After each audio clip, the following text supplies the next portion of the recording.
Il est exactement 12h. Mesdames et messieurs, merci de suivre les programmes de e-radio. Le journal Les Titres, c'est tout de suite. À la une de l'actualité, s'il y a un lieu qui jouit d'une sécurité maximale en ce moment, c'est le siège du Conseil constitutionnel, un dispositif tellement impressionnant qu'il restreint la mobilité des voisins. Grève dans le secteur de la santé, Andegueusem enterre la hache de guerre. Cependant, pour les syndicalistes, l'intervention du chef de l'État Macky Sall est synonyme d'échec de l'autorité intermédiaire. Occupation de la voie publique à Bel-Air, des camionneurs érigent les trottoirs en parking, privant ainsi les piétons leur libre circulation, un comportement qui indispose les populations. Elle plaide pour un déguerpissement. Le dossier du jour se penche sur l'emploi et l'employabilité des jeunes. Le problème reste entier. Un travail de Aminata Ndiaye-Sarr à suivre dans ce journal. Également à suivre dans cette édition, un survol de l'actualité internationale. Le sport sera également au menu. La une des journaux parus aujourd'hui, passée en revue par Ousmane Gueye, sera la dernière note de cette édition. Journal présenté par Aminata Ndong. La mise en onde est assurée par Biran Sissé. Et nous sommes le samedi 29 décembre 2018. Bienvenue à tous.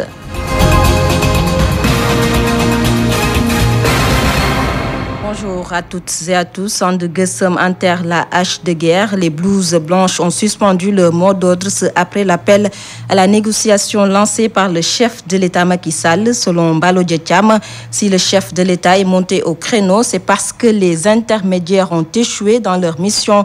Je vous propose de l'écouter au micro d'Aminata Ndiaye-Sarr.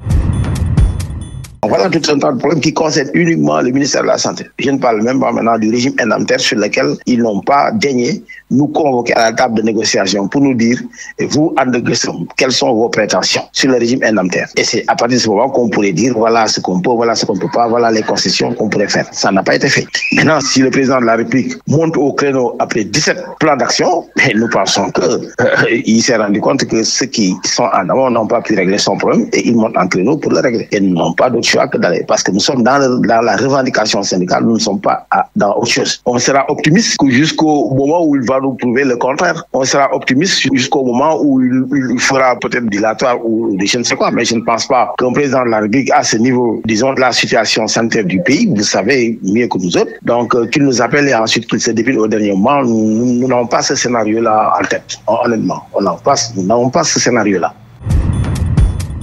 Mballo Dia Thiam qui s'exprimait au micro de Aminata Ndiaye-Sarr. Et puis grève de la fin de la promotion 2013 de la FASTEF. Le ministre de l'Éducation nationale se prononce. Selon Serigne Mbaye Thiam, leur prise en charge salariale n'est pas prévue par le budget. En grève de la faim, ces sortants de la FASTEF réclament au gouvernement le recrutement dans la fonction publique. 12h03. Vous écoutez e-radio sur la 90.3 FM Dakar. La suite du journal, vérification des listes de parrainage, le siège du Conseil constitutionnel sous haute sécurité, un dispositif qui rend difficile la mobilité des riverains. Aou Diop a fait le constat. C'est à 300 mètres du siège du Conseil constitutionnel qu'on aperçoit l'important dispositif sécuritaire déployé le long de la route menant à l'institution. À l'entrée, des voitures de la gendarmerie longent la ruelle. Ici, toutes les entrées et sorties sont filtrées à la loupe, une mesure qui indispose les riverains. Il nous empêche de faire le travail comme on le doit. Si notre patron, une fois il est descendu du travail, s'il veut rentrer dans sa maison, les officiers de l'ordre obligent de le barrer la route. Il est obligé de faire une déviation pour faire des dizaines de mètres pour rentrer dans la maison. Nous-mêmes qui travaillons ici, qui ont fini le travail et qu'on veut rentrer à la maison, donc on est obligé aussi de faire une déviation. Pas le choix, c'est la situation qui l'exige. Cette mesure sécuritaire, c'est pour le bien de tous, selon Abdoulaye, habitant du quartier. Ce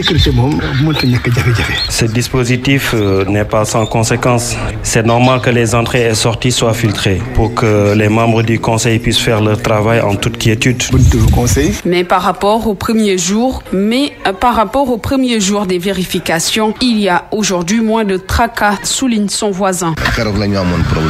Aujourd'hui, les difficultés d'accès ont un peu diminué par rapport au premier jour. Pour le moment, la vérification des listes de parrainage au Conseil constitutionnel se fait sous haute surveillance sécuritaire aux environs de l'institution. L'important dispositif filtrant les entrées et sorties dérange certains riverains. Awa Diop, direction la banlieue de Dakar, rapt d'enfants. Les personnes rencontrées par notre reporter invitent les parents à être plus vigilants. Elles n'ont pas manqué de mettre en cause les politiques, surtout en cette période préélectorale. Boudal Ndiaye. Depuis quelques jours, le rapt d'enfants est devenu un sujet de conversation dans les rues de la banlieue. Cette dame en a fait les frais. Sa fille a failli être volée. Elle témoigne. Ma petite fille était accompagnée de 3 de ses amis. Elles étaient donc 4. Elles étaient parties à la boutique pour acheter. Lorsqu'elles ont rencontré la dame, qui les a amenées dans une maison, a pris leurs bijoux et les a laissés là-bas. C'est après que nous avons mis la main sur la dame, qu'elle nous a montré où elles étaient. Si nous n'avons pas été vigilants, elle aurait volé les enfants. Pour ce monsieur d'une 50aine d'années, cela s'explique simplement par le manque de surveillance des parents. Les pères de famille pensent à avoir le quotidien, manger à midi, faire le petit déjeuner et manger le soir, alors que actuellement, s'il y a de l'émergence dans ce pays, ils n'ont plus le temps parce qu'ils sont à la requête de l'argent pour amener à la maison. Pour cette jeune fille qui a préféré garder l'anonymat, les parents doivent être beaucoup plus vigilants, surtout en cette période électorale. D'être plus vigilants au moment où les enfants devraient faire la sieste et le faire à leur place. Et ce n'est pas normal. Pour rappel, la dame Ndeydial, placée en garde à vue avant-hier jeudi pour enlèvement d'enfants suivi de vol de bijoux en or, a quitté hier le commissariat de police de Pikine à bord d'une fourgonnette qu'il a acheminée au parquet. Auparavant, elle confessait le vol de bijoux mais niait catégoriquement le rapt de 3 fillettes et d'un bébé de 14 mois. Boudal Ndiaye, banlieue dakaroise, iRadio. iRadio, la radio de l'actualité. L'utilisation des adresses professionnelles à la place des plateformes Gmail, Yahoo et Hotmail pour la préservation des données de l'État. Le président de l'Organisation des professionnels des TIC préconise une légifération. Pour Antoine Gomme, c'est le seul moyen pour faire respecter l'appel du chef de l'État Macky Sall. De son côté, l'ADIE assure que la sensibilisation commence à faire son effet. Le point avec Ousmane Gueye. La lettre circulaire n'ayant pas suffi, le président de la République avait fait un nouvel appel devant la présidente de la République d'Estonie.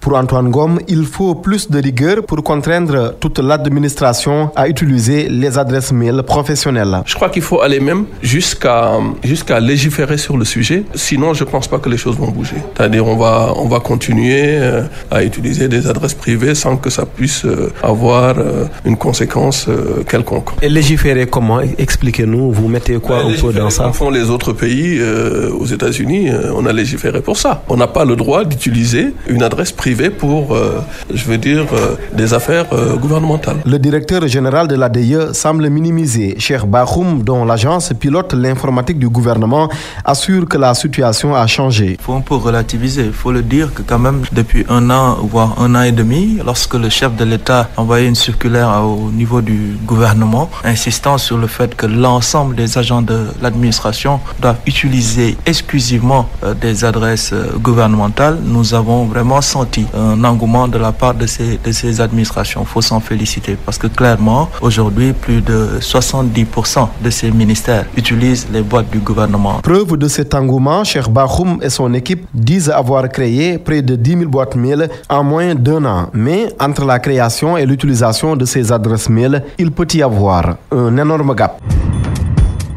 Le directeur de l'ADIE et le président de l'Optique, invité d'Ousmane Gueye pour un spécial e-tech fin d'année demain dimanche sur iRadio 90.3. Et puis impression de carte à gratter, nous en parlons. Et pour permettre aux investisseurs sénégalais évaluant dans le secteur de rentabiliser leur activité, l'État compte mettre en œuvre des mesures de dissuasion, des mesures saluées par des experts en télécommunications, nous dit Oumoukal Soumba.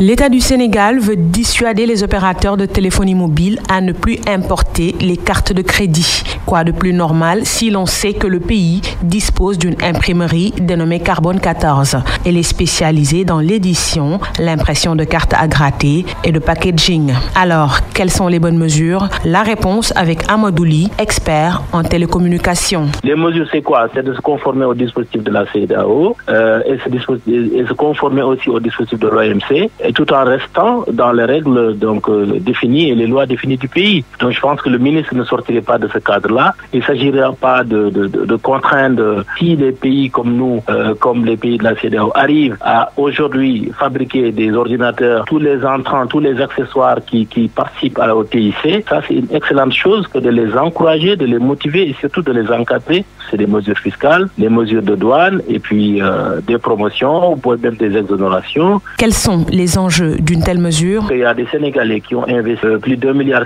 et qui font travailler 70 personnes et qui aujourd'hui peuvent faire la même chose que ce qui est fait ailleurs. Encourage justement ces opérateurs qui ont leur chiffre d'affaires, pour l'essentiel leur chiffre d'affaires, tout leur chiffre d'affaires au Sénégal quasiment. Il les incite à donc venir investir au Sénégal, donc en prenant en particulier ces cartes-là. Donc il est heureux de savoir qu'au Sénégal, qu'on puisse faire ces cartes-là sur place. Donc ça, je pense que c'est une très bonne nouvelle, c'est une très bonne chose. Selon le ministère du Commerce, en 2016, 230 millions de cartes ont été imprimées contre 51 millions en 2017. Une baisse due à la dématérialisation de la vente de cartes de crédit et à l'importation. Oumou Kalsoumba, alors à présent, à la découverte du métier de notaire, le notariat reste un mystère pour beaucoup de Sénégalais. Ce secteur qui tend vers une réforme est souvent perçu inaccessible aux jeunes, ce qui n'est pas le cas selon les notaires qui saluent tout de même la décision du ministère de réviser leur statut, un sujet de Mohamed Kandi. Notaire, j'entends parler de notaire, mais je ne sais même pas ce que cela veut dire notaire. Je ne sais pas exactement dans quel cas on fait appel à un notaire. Bon, dans notaire, j'entends le mot noter, quoi, tu vois. Ils ne sont pas les seuls à ignorer le travail du notaire et pourtant la pratique de cette profession remonte au traité de Paris de 1815. À quoi donc consiste le métier? Les notaires sont des officiers publics institués pour recevoir les actes et contrats auxquels les parties veulent ou doivent donner le caractère de l'authenticité attachée aux actes de l'autorité publique. Maître Aïssatou Sow Badiane, présidente de la Chambre des notaires. Il y a des actes qu'il faut obligatoirement passer par devant le notaire. C'est les actes qui concernent généralement la matière immobilière et les successions, et les actes pour lesquels les parties ont le choix de faire recours au notaire. C'est un choix qu'il faut faire parce que le notaire est le garant du service public de l'authenticité et de la preuve. Contrairement à ce que pensent certains, le notariat est un secteur ouvert aux jeunes. Il y a quelques années, nous avons connu une réforme qui a institué un concours d'accès donc à la profession. Ce concours a été organisé en 2014 et avait permis le recrutement de 22 stagiaires. Mais puisque le concours n'a pas été organisé depuis lors, ça ne nous a pas empêché de recruter. Donc dans nos cabinets, il y a des jeunes fraîchement sortis de l'université, diplômés. C'est en mars 1817 que le premier notaire sénégalais prend fonction à Gorée. Plus de 2 siècles d'existence et pourtant le Sénégal ne compte que 51 notaires exerçant dans 42 charges. Le ministre de la Justice, Ismaël Madior Fall, a d'ailleurs pris la décision de réformer leur statut, un engagement salué par la présidente de la Chambre des notaires ainsi que le collectif des 22 notaires issus du concours de 2013. Mohamed Kandi a noté également que le collectif des 22 notaires issus du concours de 2013 fait face à la presse à l'instant même. Ces notaires demandent à l'État du Sénégal de les intégrer dans le milieu. Et puis direction le sud du Sénégal, à Ziguinchor, plusieurs rues et boulevards ont été baptisés par le député maire de Ziguinchor. Ils ont désormais pour nom boulevard Laye Diop Diatta, ancien député, place Momodou Ning, place Ousmane Djombera, rue Momodou Saliou Ndiaye, entre autres. Toutes ces personnes parties à jamais ont marqué l'histoire de la verte Casamance. C'est pourquoi le conseil municipal a décidé de les immortaliser pour service rendu. Le député maire de Ziguinchor, Abdoulaye Baldé, que nous écoutons. Nous avons inauguré successivement la place Modouning, qui est un jeune de Ziguinchor qui s'est beaucoup battu à mes côtés et qui a été arraché à notre affection à la fleur de l'âge. Et de même que la rue Ousmane Djembera, c'est 2 jeunes qui étaient mes compagnons de lutte dans les années 2000, ils ont été arrachés à notre affection. Et nous venons aujourd'hui tout de suite d'inaugurer le boulevard Laye Diop Diatta, connu comme un homme politique de grande dimension au niveau du Sénégal, qui a marqué le Sénégal post-indépendance. Et donc aujourd'hui, il était tout à fait évident que nous puissions lui réserver, de rendre cet hommage en lui dédiant ce boulevard de Lignane, qui s'appelait boulevard de Lignane, qui va désormais porter le nom de Laye Diop Diatta. Je pense que c'est un exemple. Et donc nous avons décidé de lui dédier ce boulevard pour que pour les générations futures puissent savoir qui était ce grand monsieur, qui était ce grand défenseur, qui était ce grand fils de Diembéring qui a été au service du Sénégal toute sa vie durant. Et de retour à Dakar pour parler de stationnement à Bel-Air. Des camions occupent la chaussée pour emprunter certaines rues. Les piétons font face à d'énormes difficultés. Ils dénoncent cette situation et exigent leur déguerpissement. Ils se sont confiés à Adjati Dankeba. Impossible de se frayer un passage tout au long du trottoir à Bel-Air. L'origine des camions stationnés aux abords de la route. Marem John. Ce n'est vraiment pas normal comment les camions occupent la chaussée. Les trottoirs sont censés être pour nous, les piétons, mais on est obligé d'emprunter la route alors que ce n'est pas sûr. Chaque 2 secondes, on se retourne pour voir s'il n'y a pas de voiture. Vraiment, on devrait nous aider avec ça. Une situation qui frustre certains citoyens. On marche avec beaucoup de risques. Là où c'est réservé pour les piétons, les camions y sont stationnés. Comment faire maintenant? En plus, la nuit, c'est encore plus grave. C'est un danger public.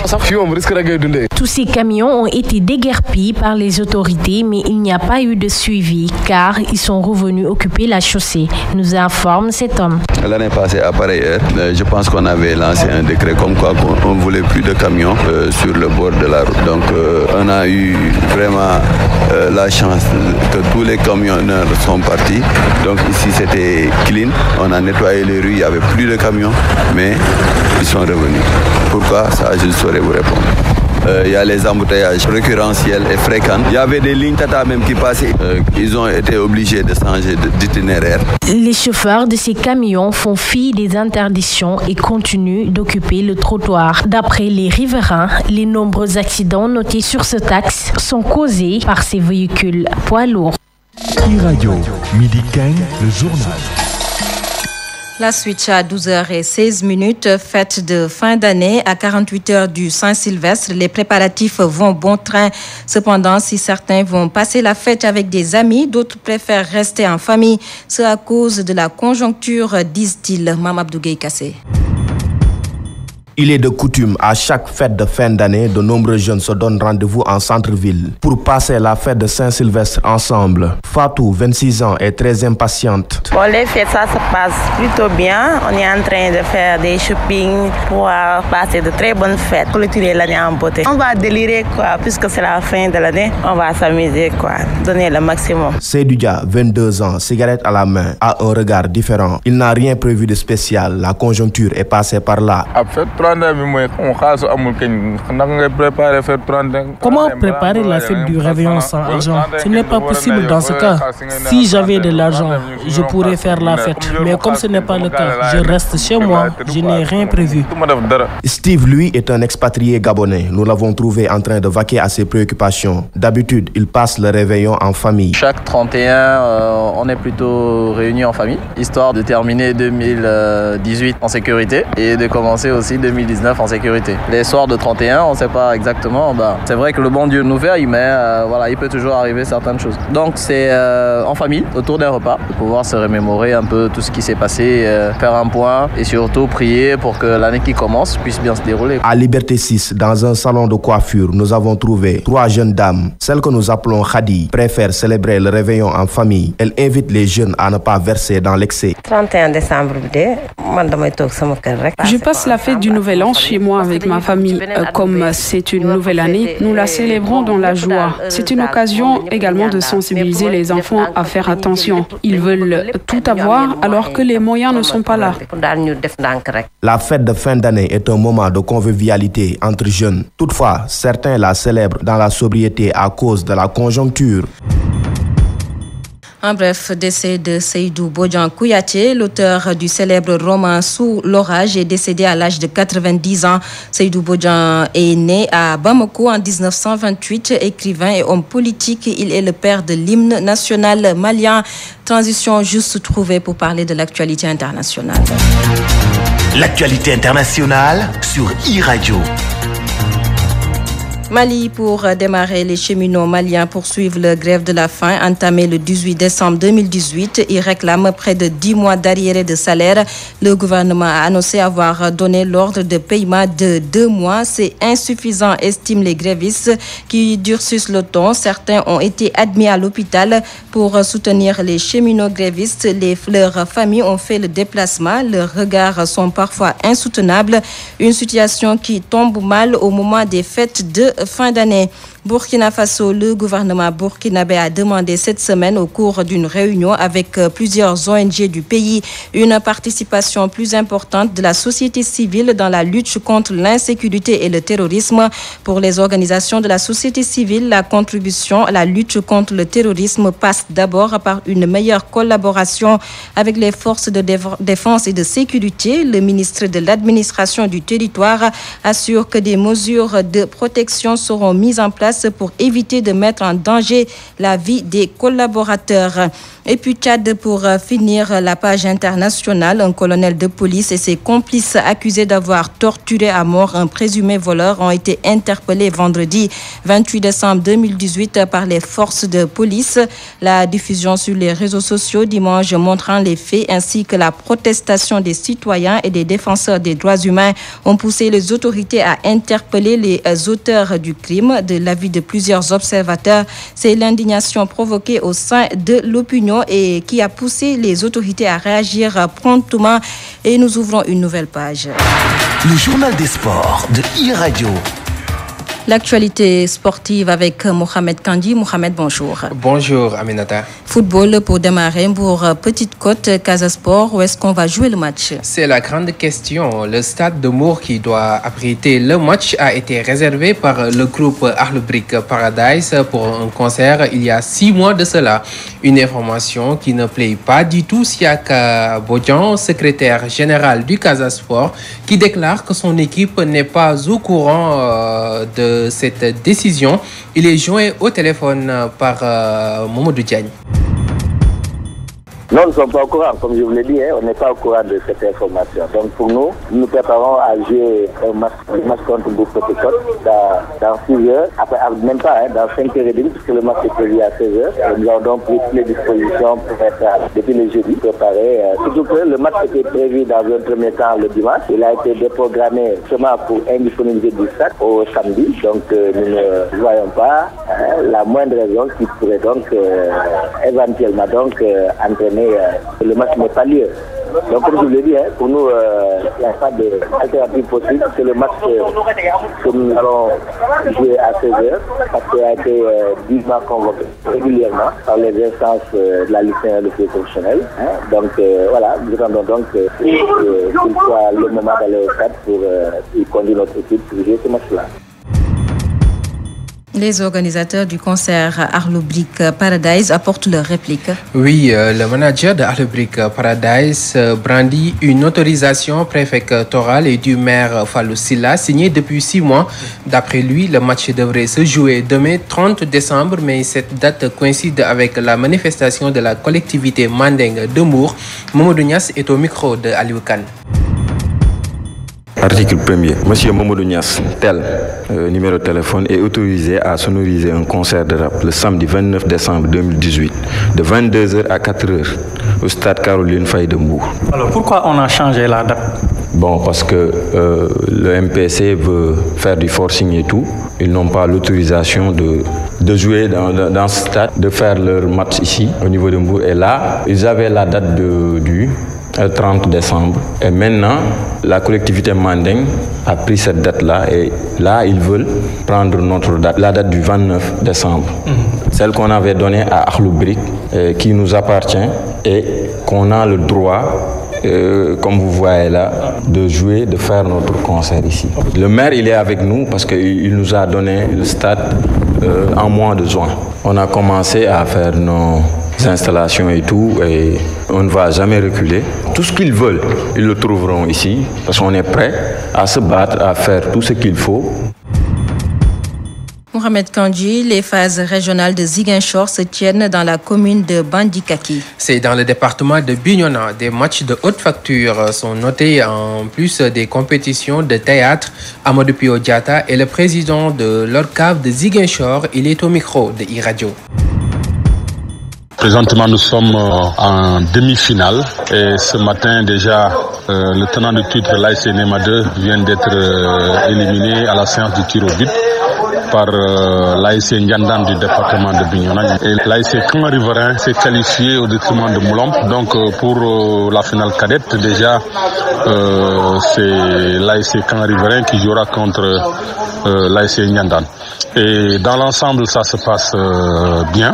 Le public répond présent. Il y a du spectacle. Nous poursuivons les demi-finales cet après-midi avec un senior Yamatogne qui jouera contre Baïla, l'équipe de Baïla. Et en deuxième heure, c'est Djamoral contre Bandikaki. Merci Mohamed Kandji. C'est tout pour l'actualité sportive. Merci Aminata. Et rendez-vous à 13h pour la version Wolof de cette édition. Avec Hassan Top. Voilà, et nous passons au dossier du jour juste après ceci. GD16 vous offre la revue de presse. La revue de presse que nous allons écouter juste après, vous allez retrouver le dossier du jour signé Aminata Ndiaye-Sarr. Mamadou Diop Decroix et ses camarades dans la rue, la presse en parle largement ce week-end. Pour certains confrères, c'est une manifestation réussie. Le titre barre d'ailleurs la une de Les Échos pendant que l'AS évoque une forte mobilisation aux allées du centenaire. Et si le front de résistance nationale se signale de nouveau, c'est pour adresser un dernier avertissement au pouvoir. Les mots sont de Omar Sarr, coordinateur national du PDS. De son côté, le vice-président de Rewmi s'en est une nouvelle fois pris au ministre de l'Intérieur. Déthié Fall considère que vouloir maintenir coûte que coûte Ali Ngouille Ndiaye comme organisateur de la présidentielle est un recul démocratique. Ce que Sud Quotidien résume en ces termes une marche pour la revendication d'élections libres et transparentes. Et dans cette lettre de doléance de l'opposition pour reprendre enquête, figure en bonne place l'ouverture du scrutin à tous les candidats. Mais cette exigence pourra-t-elle être satisfaite dès lors que le parrainage a été introduit? Et à propos du parrainage, des échos d'ailleurs dans les échos. Le journal nous informe que Adjibou Soumaré et Boubacar Camara ont été recalés. Bonne nouvelle pour Idrissa Seck et Ousmane Sonko. En revanche, les patrons de Rewmi et Pastef passent comme l'indiquent les échos.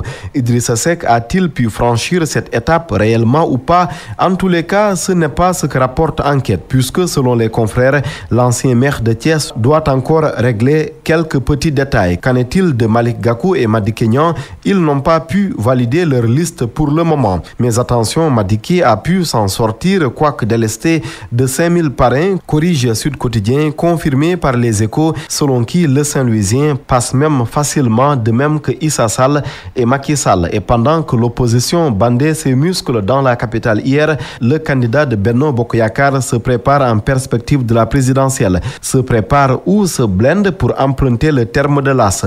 Oui, le président de la République se constitue une task force juridique autour de lui avec 15 avocats. Mais pourquoi donc faire? On y voit un peu plus clair à la page 2 de Les Échos. Le patron de l'APR prépare tout contentieux qui pourrait survenir dans le cadre du rendez-vous électoral du 24 février. Les Échos donnent les noms des conseils en question. Moussa Bokar Thiam, Boubacar Sissé, là où l'AS parle de Baboucar Sissé, Ousmane Sey, Aboubakry Dey, Bassirou Ngom, Ibrahima Mbeng, Moustapha Mbaye, Antoine Mbeng, Ousmane Thiam, Anta Mbaye, Abdou Ning, Ababakar Bey, Tom Diagne et Samba Bitèye. C'est un Macky Sall qui n'entend pas lésiner sur les moyens, fait remarquer Les Échos. Sall sur le front électoral de la santé également. Il a pu amener Ande Guessem à mettre fin à son mouvement d'humeur. L'information est mise en exergue par l'AS. À sa une, selon le quotidien, l'Alliance des syndicats de la santé a répondu favorable à l'appel présidentiel. Mais les revendications ne seront pas prises en charge tout de suite, prévient le chef de l'État à la page 7 de Les Échos. Macky Sall, tout en reconnaissant la légitimité des revendications, a demandé aux syndicalistes socialiste de laisser passer la présidentielle pour ouvrir les négociations. Macky Sall donne même une date avril prochain s'il plaît à Dieu pour résorber la problématique. Dans Sud Quotidien, on découvre le visage du lauréat du prix du chef de l'État pour l'édition 2018. Gorgui Faye, directeur d'école dans la région de Fatick. Il a reçu une récompense de 20 millions CFA. À côté de lui, le lauréat de l'année dernière, Hassan Ndiaye, en course, lui, pour le mondial. Sud Quotidien souligne qu'il va représenter le Sénégal au concours du prix pour l'enseignant du PME, le partenariat mondial pour l'éducation. Le quotidien Libération, lui, s'intéresse au mystère Benella. Alexandre Benella, ce proche de Emmanuel Macron, au centre de l'actualité un temps en France. Pourquoi annonce-t-il un voyage au Sénégal en pleine tempête judiciaire et diplomatique à Paris? Que vient-il surtout faire à Dakar au moment où une nouvelle enquête vise son passeport diplomatique? Interroge Libération. Dans Stade, les confidences de l'international sénégalais Mbaye Diagne sur le joueur qu'il hante le plus, il se nomme Lionel Messi. GD16 vous a offert la revue de presse. La revue de presse signée Ousmane Gueye. Je vous l'annonçais tantôt, le dossier du jour qui se penche sur l'emploi des jeunes. Le problème reste entier. La problématique de l'emploi des jeunes, un enjeu majeur pour l'État du Sénégal, une bombe à retardement qu'il est important de désamorcer. Un travail d'Aminata Ndiaye Sarr. Il n'y a pas de travail au Sénégal. Chaque matin, tu te lèves pour trouver quelque chose à faire pour satisfaire tes besoins, mais la plupart du temps, tu rentres bredouille. Vraiment, c'est désolant. Le pays est rempli de jeunes diplômés, mais ils sont obligés de faire autre chose, pas du tout en rapport avec leurs études. C'est du gâchis, je trouve. Le Sénégal est bondé de jeunes qui errent dans les rues, qu'ils soient diplômés ou pas. Des fois, on passe toute la journée sous la chaleur pour 1500 ou 2000 francs. Cela n'en vaut pas la peine, ça ne nous motive pas. Au Sénégal, bien sûr. Jusque c'est un peu mal réparti en fait. Selon moi, le travail ne manque pas dans ce pays. L'argent coule à flot, même si j'admets que ce n'est pas accessible à tous. Mais quoi qu'il en soit, il ne faut jamais minimiser son travail parce que c'est mieux que le chômage. Il faut quand même accepter que certains jeunes sont paresseux et partisans du moindre effort. La preuve, si les jeunes Sénégalais acceptaient de se lancer dans la vente de fruits comme le font les Guinéens, cela diminuerait un peu le taux de chômage. Ne nous voilons pas la face, nous sommes paresseux. Persévérer, c'est que après l'autre, devenir quelque chose de grand. Le caractère étroit du marché de l'emploi n'est pas sans répercussion sur le taux de chômage. Selon Demba Diop, directeur de l'emploi, notre jeunesse n'est pas paresseuse, mais elle n'est pas souvent dans une recherche permanente de travail. La réalité du chômage est une réalité socio-économique qui répond à des critères que parfois ne remplissent pas toujours une certaine partie de notre population qui est en âge de travail. Les derniers chiffres officiels qui a été publié par rapport au chômage à la fin 2017 et qui a arrêté le taux de chômage à 15,7% au niveau vraiment national. Un recensement qui a été publié en 2016 et qui montre que nous avions au niveau du Sénégal quelque chose comme 407 882 unités économiques, c'est-à-dire des entreprises, dont presque 99% sont des entreprises individuelles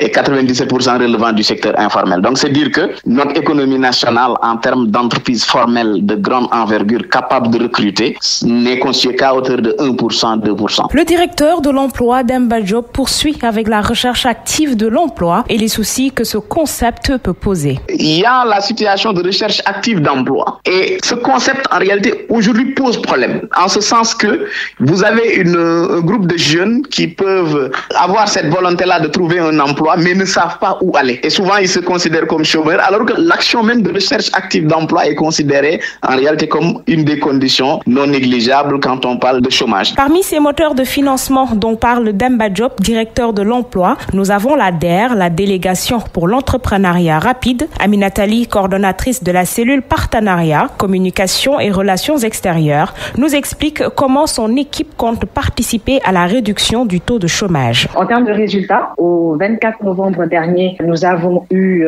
50 000 bénéficiaires, donc jeunes et femmes, comme je l'ai dit tantôt, sur l'ensemble du territoire national. Donc toutes les régions, tous les départements et 517 communes sur les 557 que compte le Sénégal ont été touchés par les financements de l'ADER. DER. Il faut comprendre que la résorption du taux de chômage est un processus. Donc, il y a un certain nombre de mécanismes mis en place par l'État, effectivement, qui comprend l'importance de la question. Mais aujourd'hui, nous travaillons à avoir une synergie dans l'intervention de ces différents mécanismes-là. Donc, la DER travaille avec tout l'écosystème pour voir comment adresser ces questions, avoir un meilleur impact dans la question du résorption du taux de chômage. À côté de ça, il faut également que la formation soit adaptée, c'est-à-dire qu'on ait plus de jeunes formés dans ces secteurs-là, qui les préparera à l'entrepreneuriat, à l'auto-emploi. Si le Sénégal a enregistré au cours de ces 5 dernières années l'une des meilleures performances économiques de l'Afrique subsaharienne, cela n'a pas généré suffisamment d'emplois décents, en particulier pour la jeunesse. Quoi que l'on puisse dire, la problématique de l'emploi des jeunes au Sénégal pose toujours problème. Aminata Ndiaye Sarr à 12h34, c'est la fin de ce journal. Je vous rappelle les titres.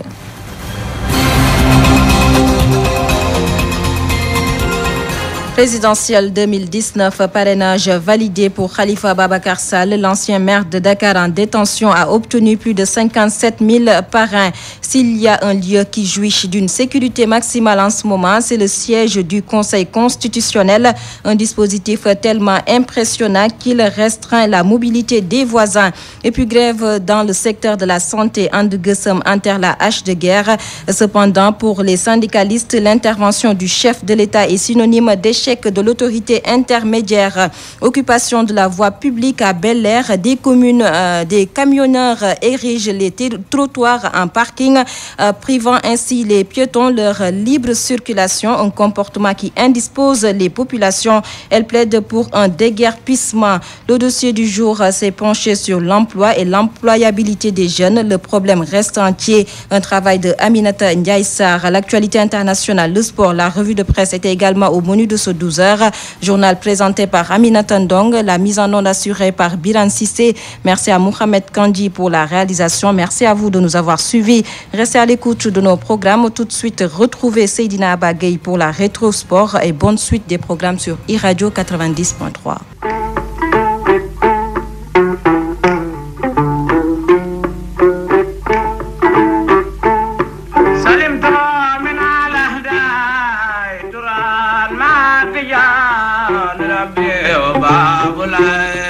لم يكن مرتيا